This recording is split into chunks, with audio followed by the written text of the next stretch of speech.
Hello friend, मैं Rakesh Roshan learn tech to tech channel से। आज जो मैं वीडियो लाया हूं उसमें मैं आपको बताने वाला हूं कि इस लॉकडाउन के समय कौन कौन से प्रोग्रामिंग लैंग्वेजेस आपको पढ़ने चाहिए। और यहाँ पर केवल मैं इसलिए नहीं बता रहा हूं कि आपको केवल पढ़ने हैं या सीखने हैं, मैं इसलिए बता रहा हूं क्योंकि इन प्रोग्रामिंग लैंग्वेजेस का डिमांड काफी बढ़ने वाला है जैसे ही लॉकडाउन हटेगा। ठीक है, तो इसीलिए ये जो लॉकडाउन है कोविड-19 के लिए, उसके बाद जो है किन किन प्रोग्रामिंग लैंग्वेजेस का डिमांड बढ़ेगा। तो चलिए स्टार्ट करने से पहले जस्ट मैं आपसे रिक्वेस्ट करता हूं कि अगर अभी तक आपने मेरे चैनल को सब्सक्राइब नहीं कर रखा है तो सब्सक्राइब कर लिया और बगल में जो बेल है उसे जरूर क्लिक करें जिससे मेरे जितने भी नए वीडियोस हैं उनका नोटिफिकेशन आपको मिलता रहे। तो चलिए स्टार्ट करते हैं।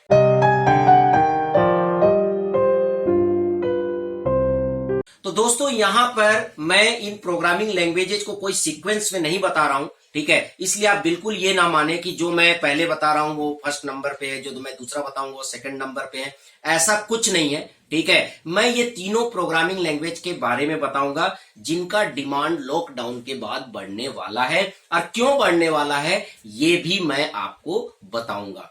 तो जैसे अगर मैं सबसे पहले नाम लूं तो वो है पाइथन, ठीक है। तो जैसे ही लॉकडाउन खत्म होगा उसके बाद पाइथन प्रोग्रामिंग लैंग्वेजेस की डिमांड और बढ़ जाएगी, क्योंकि इस लॉकडाउन में बहुत सारे लोगों ने ये रियलाइज किया है, छोटे से बड़े कंपनियों ने, कि उनके पास जो है कुछ ना कुछ ऐसा टेक्नोलॉजी होना चाहिए जिससे कि इस तरह का सिचुएशन आए तो हमारा काम ना रुके। अभी क्या है कि केवल बड़ी बड़ी कंपनी जो है वो अपना सॉफ्टवेयर बना के रखी है, और छोटे कंपनियां क्या करते हैं, केवल एक वेबसाइट बना लेते हैं या छोटा मोटा ऐप बना लेते हैं, उसके ऊपर नहीं सोचते हैं। इवन स्कूल्स का भी यही हाल था। तो इसीलिए मैं बता रहा हूं कि जो है इन प्रोग्रामिंग लैंग्वेजेस का डिमांड आगे बढ़ने वाला है, और कंप्यूटर साइंस के जो स्टूडेंट्स हैं उनकी मांग भी काफी बढ़ने वाली है। तो पाइथन का डिमांड इसलिए बढ़ेगा क्योंकि आगे डेटा साइंस की जरूरत पड़ेगी, मशीन लर्निंग की जरूरत पड़ेगी, आर्टिफिशियल इंटेलिजेंस की जरूरत पड़ेगी, और इन सब चीजों के लिए जब आप कोई एप्लीकेशन बनाने जाते हैं तो उसमें सबसे पहला चॉइस जो होता है वो पाइथन का होता है, ठीक है। क्योंकि अभी जो है लोगों को ये महसूस हो रहा है कि इस तरह के एप्लीकेशन हमारे पास होते, इस तरह के जो है हमारे पास सॉफ्टवेयर होते तो आज हमारा काम जो है आगे चलता रहता, हमारा काम रुकता नहीं।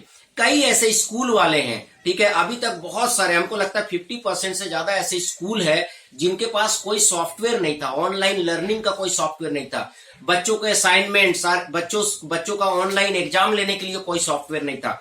अब वो सारे स्कूल जो है लॉकडाउन जैसे ही खत्म होगा वो इस तरह के जो है सॉफ्टवेयर परचेज करेंगे, और जब वो सॉफ्टवेयर परचेज करेंगे या कॉलेज वाले परचेज करेंगे या जब छोटी छोटी कंपनियां परचेज करेंगे तो क्या होगा कि इस तरह के सॉफ्टवेयर की मांग बढ़ेगी और लोगों का डिमांड भी बढ़ेगा। तो ये जो पाइथन है, पाइथन आगे काफी चलने वाला है।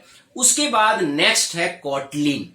कॉटलिन प्रोग्रामिंग लैंग्वेज के बारे में बहुत लोगों ने सुना होगा और बहुत लोगों ने नहीं भी सुना होगा। हालांकि कॉटलिन का जो है ट्यूटोरियल आपको मेरे यूट्यूब चैनल में मिल जाएंगे। कॉटलिन यूज किया जाता है एंड्रॉयड ऐप डेवलप करने में।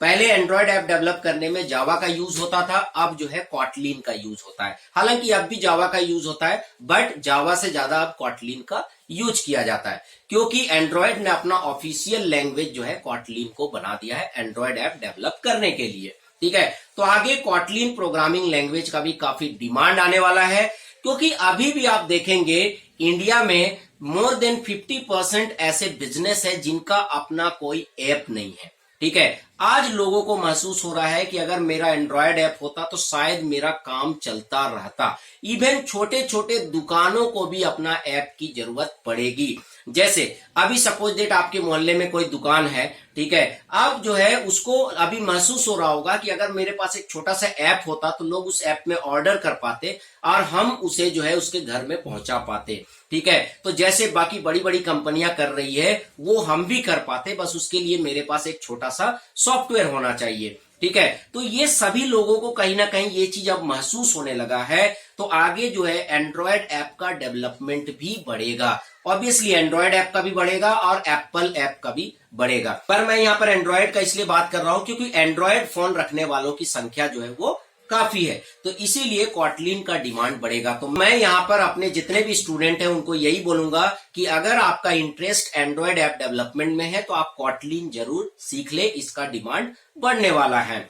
उसके बाद तीसरा प्रोग्रामिंग लैंग्वेज मैं आपको बताऊं तो वो है जावा स्क्रिप्ट। तो आपको पता है जावा स्क्रिप्ट वेब डेवलपमेंट के लिए भी यूज होता है, ऐप डेवलपमेंट के लिए भी यूज होता है। तो जावा स्क्रिप्ट लगभग हर जगह यूज होते हैं, ठीक है, मतलब उसके डिफरेंट डिफरेंट फ्रेमवर्क अलग अलग आपको मिल जाएंगे।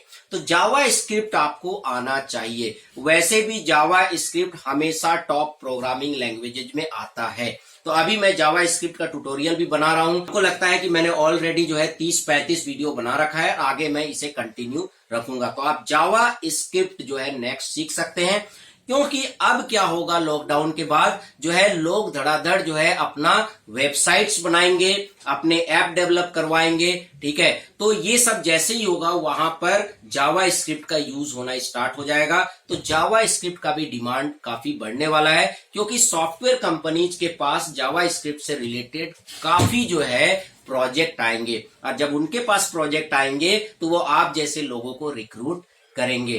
तो इस तरह के जो है अगर 3 प्रोग्रामिंग लैंग्वेजेज आप कर लेते हैं तो लॉकडाउन के बाद आपको जॉब के लिए नहीं सोचना है। चाहे आप किसी कोर्स के फाइनल ईयर में हो, चाहे बीसीए के फाइनल ईयर में हो, चाहे एमसीए के फाइनल ईयर में हो, चाहे बीटेक के फाइनल ईयर में हो, आपको जॉब के लिए नहीं सोचना है। पर यह ध्यान रखिए कि जब आप इन प्रोग्रामिंग लैंग्वेजेज को पढ़ेंगे तो आप जरूर उनको डेटा साइंस के रेस्पेक्ट में पढ़ें, मशीन लर्निंग के रेस्पेक्ट में पढ़ें, आर्टिफिशियल इंटेलिजेंस के रेस्पेक्ट में पढ़ें।